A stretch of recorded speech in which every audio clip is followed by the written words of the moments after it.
This is a rare photograph of New Boston, New Hampshire before the fire of 1887. Most of the buildings you see here burned to the ground in one afternoon on May 11th. The photo was taken from Meeting House Hill looking west. You can see the old town hall, the general store, and the Presbyterian chapel that was replaced by today's community church.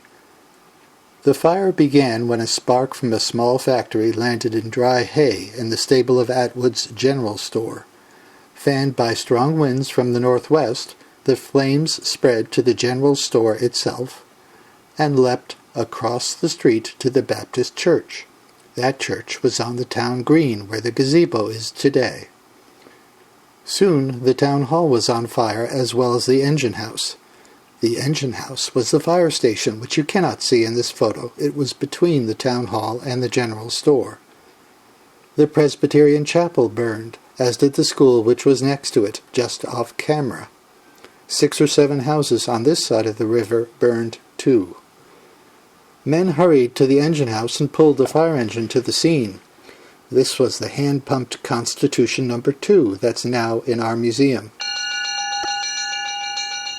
Unfortunately, sparks from the fire burned holes in the fire hose so that it was impossible to throw water. Imagine the heat and the smoke and the noise of a blazing fire, buildings collapsing, and 100 pounds of gunpowder exploding in Atwood's store. Lottie Adams and Marcy Dale ran to the old church on the hill to ring its big Revere bell, using their combined weight to pull the bell rope. 150 men came from Goffstown with their horse-drawn fire engine, but it was too late.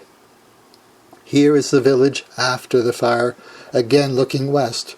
Notice the well-dressed sightseers who came by horse and carriage to inspect the devastation. The stone foundation of the town hall is in the center of the photo. The only buildings still standing are on the other side of the river. Let's go across the river and look east at the smoldering ruins of New Boston Village. One of the few buildings which remain is the workshop of Abram Wasson, which has a tall stovepipe. It was the spark from that stovepipe which started the fire. It's interesting that Wasson's shop did not burn. After the fire, the general store was rebuilt by J.R. Whipple. That's the Dodge's store we know today. Whipple tore down Wasson's workshop and built the creamery for his dairy farm. He installed in the creamery a steam-powered pump to supply water to a network of new fire hydrants all around the village, so that New Boston would never burn again.